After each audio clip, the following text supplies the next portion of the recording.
Restauración Espiritual con el pastor Rosenberg Olivares Herrera.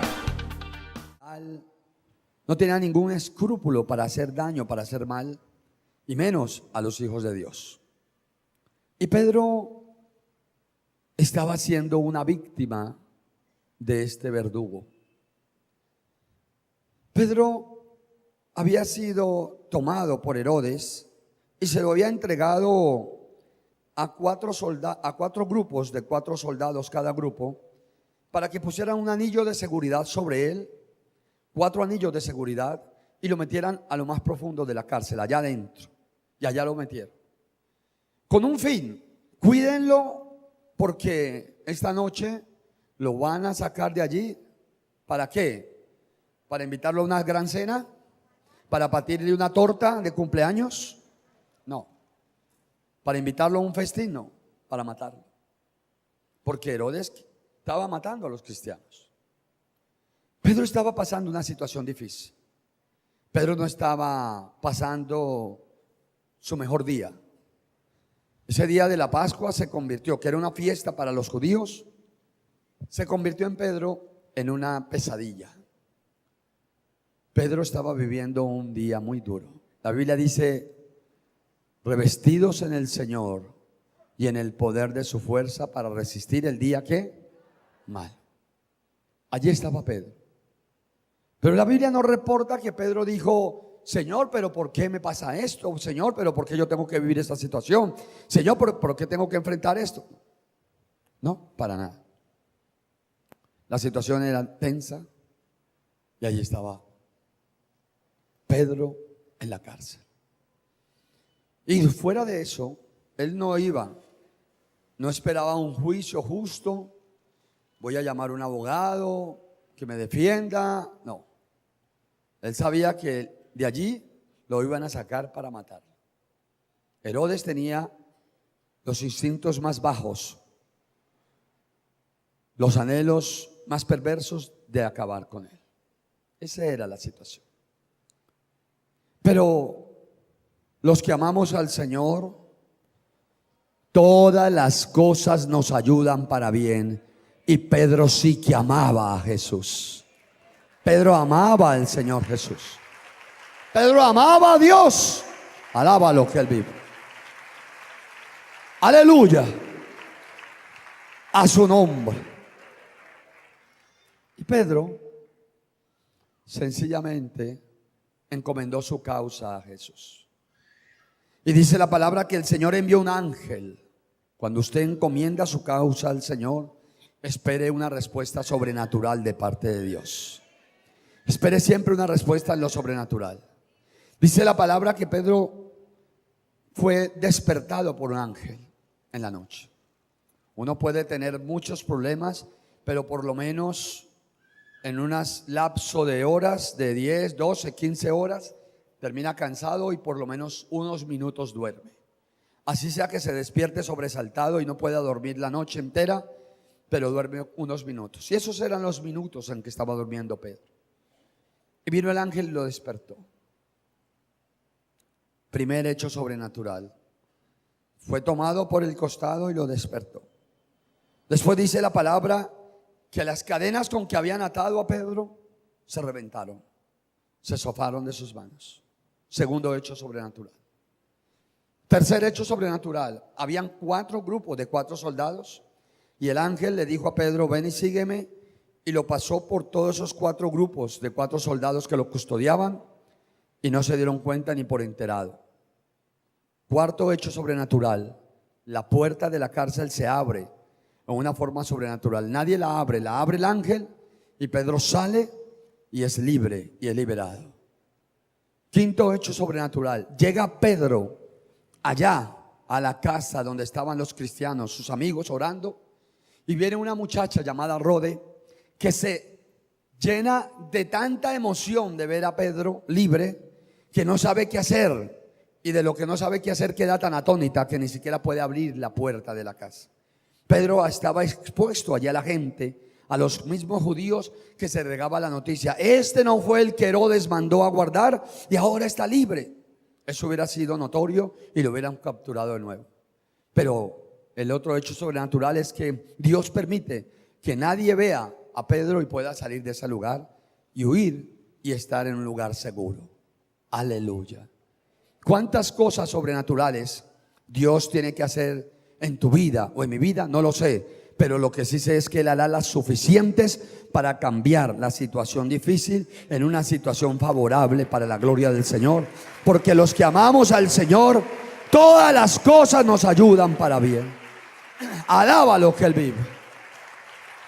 Alaba lo que Él vive. A su nombre. Lo que uno tiene que evaluarse es qué tanto estoy amando a Jesús.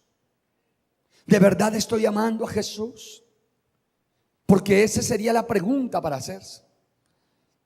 Porque si yo amo a Jesús, no quiere decir que no vaya a tener una adversidad. No quiere decir que no vaya a tener una situación difícil. Si yo amo a Jesús, puedo tener muchas situaciones difíciles. Pero en medio de esa situación difícil, voy a ver la mano poderosa del Señor sacándome en victoria para la gloria de su nombre. Alábalo que Él vive. Alábalo a Él que Él vive. Aleluya. Cristo vive y a su nombre. Pero miremos qué pasó con Pedro. Pedro va y se esconde en un lugar. Sale de ese lugar. Pero cuando llega a ese lugar, Pedro siguió oyendo noticias. Herodes se movió por tal lado. Herodes te mandó a buscar. Herodes mató a los soldados, 16 soldados mandó a matar, porque a 16 soldados le entregó la custodia y a eso los mandó a pelar, porque habían dejado volar a Pedro. Cada que él recibía una noticia de Herodes, yo le puedo asegurar que Pedro se le subía un poquito la tensión, las pulsaciones se le subían. Queriéndole decir que Pedro por el resto de su vida iría a tener ese aguijón. Si un día lo tomó para matarlo, si un día Herodes ordenó capturarlo y no lo pudo hacer, las ganas de matarlo no se le iban a acabar a Herodes. Herodes iba a seguir con el propósito hasta que lo consiguiera. Pero como los que amamos al Señor, todas las cosas nos ayudan para bien. El Dios de la gloria hizo algo muy especial. Cogió a Herodes y lo canceló. Y de paso, esto benefició a Pedro y a todos los cristianos que Herodes estaba persiguiendo. Escúchelo bien. Dice la palabra del Señor en Hechos de los Apóstoles, capítulo número 20. Después de lo sucedido, después de que Herodes interrogó a los guardias y los ordenó que los mataran, dice la palabra en el versículo 20, y Herodes estaba enojado. ¿Cuándo el diablo no se enoja? Herodes estaba ¿cómo? Enojado contra los de Tiro y de Sidón, pero ellos vinieron de acuerdo ante él. Y sobornado Blasto, que era camarero mayor del rey, pedían paz porque su territorio era abastecido por el rey, por el del rey. Y un día señalado, Herodes, vestido de ropas reales, se sentó en el tribunal y les arengó. Y el pueblo clamaba gritando: voz de Dios y no de hombre. Al momento, un ángel del Señor le hirió por cuanto no dio la gloria a Dios y expiró comido de gusanos. Pero la palabra del Señor crecía y se multiplicaba a su nombre. Mire usted, mi amado hermano, este otro hecho sobrenatural. Días después, la Biblia no dice cuántos, pero días después, Herodes estaba en otro lugar y se vistió de ropas reales y salió a arengar al pueblo, a dar un mensaje de ánimo al pueblo, a darle un mensaje a su pueblo, un mensaje de hombre. Y el pueblo gritó: queremos oír la voz de Dios y no de los hombres. Herodes, lo único que podía hacer allí era glorificar a Dios. Era como la oportunidad que Dios le estaba dando. Pero él no glorificó a Dios. Y dice la palabra que en ese momento Herodes cayó muerto y se le pudrió su carne, de tal forma que en ese mismo momento gusanos comenzaron a consumirle su carne putrefacta. Mire usted, mi amado hermano, cómo este otro hecho sobrenatural bendice a Pedro. ¿Por qué bendice a Pedro? Porque Pedro iba a tener un enemigo para toda su vida. Mientras Herodes fuera rey, Herodes no iba a descansar en el empeño de matar a Pedro. Mientras Herodes viviera, la intención de matar a Pedro iba a estar allí entre ceja y ceja del rey Herodes. Pero Dios, que dice en la palabra que los que amamos al Señor todas las cosas nos ayudan a bien, hizo lo que Dios sabe hacer: sacarnos del peligro y darnos siempre la bendición y la bendición total. Dios le cortó la cabeza a ese demonio y Pedro pudo caminar tranquilo, por lo menos de parte de Herodes. A su nombre. Es cierto que seguían muchos enemigos del reino de Dios. Es cierto que Pedro tenía que enfrentar muchos hombres y mujeres que no amaban a Dios y que iban a hacer contra él, pero por lo menos ya Herodes había caído. A su nombre, a su nombre. Y quiero decirle a usted algo, mi amado hermano. Dios también quiere hacer lo mismo con nosotros. En medio de esa enfermedad, en medio de esa situación difícil, en medio de ese problema financiero, de ese problema jurídico, en medio de ese problema familiar, Dios va a obrar en lo sobrenatural y le va a cortar la cabeza a ese enemigo, de tal forma que nunca por ese lado vuelvas a padecer. Alaba lo que Él vive. Alaba lo que Él vive. Aleluya. Aleluya. Cristo vive y a su nombre. Pero ¿cuál es la clave de todo? La clave de todo para que eso ocurra en tu vida es amar a Jesús. Los que amamos al Señor, hay que amar al Señor. Hay que amar a Jesús. Sí, pastor, yo lo amo mucho, dice alguien. Ay, sí, yo amo tanto a Papito Dios. Sí. Y yo le voy a decir algo. Esto no es de palabras. Esto es con hechos. Esto no es que usted diga yo lo amo. Esto es demostrándolo. Y voy a decirle esto.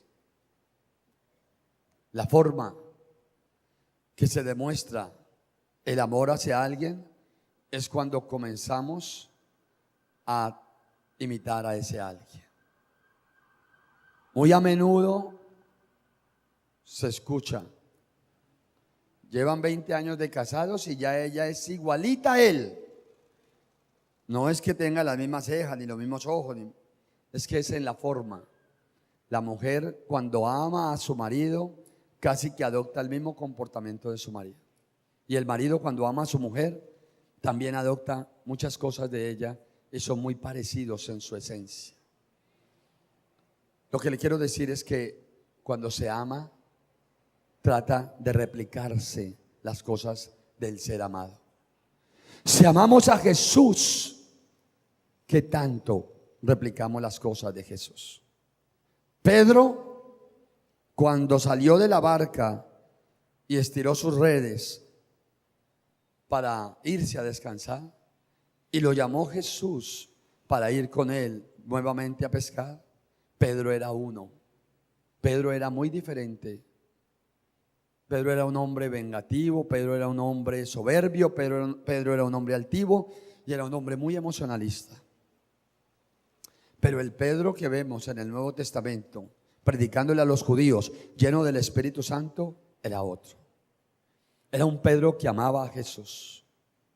Era un Pedro que se paró frente al tribuno y le habló a los judíos, expuesto a perder su vida, exponiéndose hasta perder su propia vida. No le importó y le habló a los judíos y les habló muy duro, muy fuerte, defendiendo siempre la posición de Jesús como la cabeza de la iglesia. Eso quiere decir Pedro amaba a Jesús y lo amó profundamente. Y los que amamos al Señor, todas las cosas nos ayudan para bien.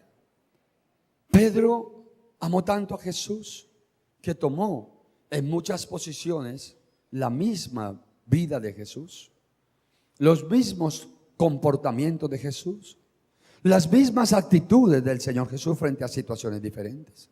A su nombre. No era el mismo el Pedro que le cortó la oreja a Malco antes de entregar al Señor Jesús, al Pedro que expuso su vida predicando la palabra del Señor. No era el mismo. Eso quiere decir que había un Pedro cambiado, transformado, que había aprendido a amar a Jesús y caminaba como Jesús. A su nombre. A su nombre. Qué bueno que los cristianos aprendiéramos a amar a Jesús. Aprendiéramos a amar. Pastor, ¿cómo dice eso? Yo amo a Jesús. Lo felicito. La felicito si usted ama al Señor. Pero si usted dice hoy que ama a Jesús y es verdad, le felicito. Y le felicito más porque le quiero decir, son pocos los que como usted aman a Jesús. Son pocos como los que usted aman a Jesús. No son muchos. ¿Por qué no son muchos? Porque uno ve gente que no ama al Señor. Pero caminan con Jesús, sí, pero no aman al Señor. No lo aman. Si lo amaran, hubieran rendido su carácter a Jesús y hoy estuvieran viviendo de una forma muy diferente. Ahora, temprano, una pareja quiso hablar conmigo y hablamos. Y ella me contó una cantidad de problemas que está viviendo, muchos, de salud, muchos problemas de salud, muchos problemas económicos. Y cuando estuvimos hablando, el marido estaba allí y ella estaba al lado. Y Dios me dio que hablara. Y le dije yo, mujer, después de haber recibido la enseñanza del primer culto, que fue esta misma, y le dije, mujer, es que hay un problema. ¿Tú no amas a Jesús? ¿Yo? Sí, tú. Dios me dice que tú no lo amas. ¿Y por qué lo dice? El marido estaba al lado y le dije, porque usted es muy grosera con este hombre. Porque usted es patana, usted es llena de rabia y soberbia y altivez con él, que es su marido. Si usted amara a Jesús, usted fuera otra mujer con su esposo. Se puso a llorar. Le dije, no llores, yo no te estoy incriminando, es Dios el que te está hablando a través de mí. Yo no te conozco, ni te quiero juzgar. Es Dios el que me está hablando. El día que tú ames a Jesús, vas a deponer ese carácter, lo vas a hacer a un lado y le vas a rendir tu vida al Señor Jesús y vas a obrar a la manera de Jesús. ¿De quién es la rebeldía? Del diablo. ¿De quién es la soberbia? Del diablo. ¿De quién es la altivez? De Satanás. Así que los que practican tales cosas, ¿de quién son? Bueno. Y uno ve, mi amado hermano, cómo los mundanos y los satanistas aman a Satanás. Y lo aman de tal forma que ellos hacen las cosas de él. Matan, roban, destruyen, sacrifican niños, esto, lo otro, engañan, mienten, son rebeldes, son violentos, son malos, son perversos. ¿A quién están imitando ellos? ¿A quién? ¿Por qué lo imitan? Porque lo aman. Y uno dice, si los cristianos amáramos a Jesús, lo imitáramos, de verdad, lo imitáramos. ¿Cuánto nos falta a los cristianos? ¿Y cómo sería esta tierra de diferente si todos los cristianos que habemos amáramos a Jesús de verdad? Le voy a decir, ya esta tierra sería un paraíso. Ya esta tierra sería un paraíso si los cristianos que habemos amáramos a Jesús. No se preocupe, para que usted quede tranquilo. Yo sé que todos los que estamos aquí aman a Jesús, tranquilo. Quédese tranquilo, para que no se sienta mal. Pero evalúese más sin embargo. Evalúese, para que no se vaya a llamar a engaños. Pero, ¿sabes por qué hay tantos cristianos y tan pocos que aman a Jesús? Dentro de los tantos cristianos que hay, ¿por qué hay tan pocos, tan poquitos que aman de verdad a Jesús? ¿Quieres que se lo diga por qué? Porque la mayoría quieren de Jesús lo que Él tiene, pero no quieren de Jesús lo que Él es. Ahí está la clave. Y se lo voy a repetir de otra forma. Hay muchos cristianos en la vida. Hay muchos cristianos hoy día. Pero ¿por qué dentro de tantos que hay tan poquitos que aman o amamos a Jesús? Le voy a explicar. Porque dentro de esa gran mayoría de cristianos que hay, escúchelo bien, hay muchos de esa mayoría y una gran parte que aman o quieren de Jesús lo que Él tiene, pero no anhelan de Jesús lo que Él es. Cuando yo quiero lo que tiene otro, entonces tengo un amor interesado. Cuando yo quiero lo que el otro es, estoy enamorado de esa persona. A su nombre, a su nombre. Cuando alaba al Señor que Él vive.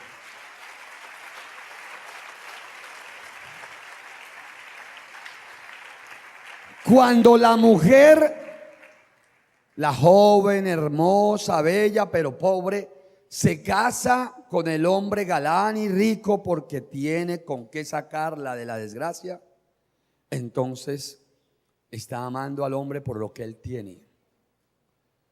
Pero cuando esa mujer se casa con el hombre, no por lo que él tiene, sino por lo que él es, por los valores que él tiene, por las cosas hermosas que hacen parte de ese hombre, entonces se puede decir, esa mujer ama a ese hombre.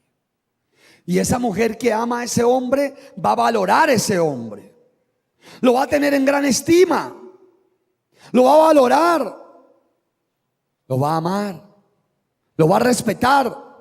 Nunca va a serle infiel, por el contrario, va a ser muy fiel a ese hombre. Escúchelo bien. Y casi que esa mujer va a vivir en función de ese hombre. Y viceversa, ese hombre va a vivir en función de esa mujer. Pero cuando se casó por lo que él tiene, cuando alcanza lo que tiene, entonces ya el tipo es aburridor, el tipo es harto, el tipo qué pereza, llegó la noche a acostarse con, qué duro, qué aburrimiento, y ya lo valora poco. Y ya el tipo es un cansón, me molesta, me fastidia. ¿Cómo hago para quitármelo de encima? Es que ya adquirí lo que tengo de él. Ya adquirí lo que quería. ¿Cuántos lo están entendiendo? Así mismo es la relación con Jesús. Muchos cristianos aman a Jesús por lo que Él tiene para dar. Pero los verdaderos cristianos que amamos a Jesús, lo aprendemos a amar por lo que Él es, por sus valores, por sus principios, por todo lo que Él es para nosotros. Alaba lo que Él vive. Centro Misionero Bethesda, La Floresta, Cali. calle 32A, 1267. Teléfonos 448-9003, 445-8436.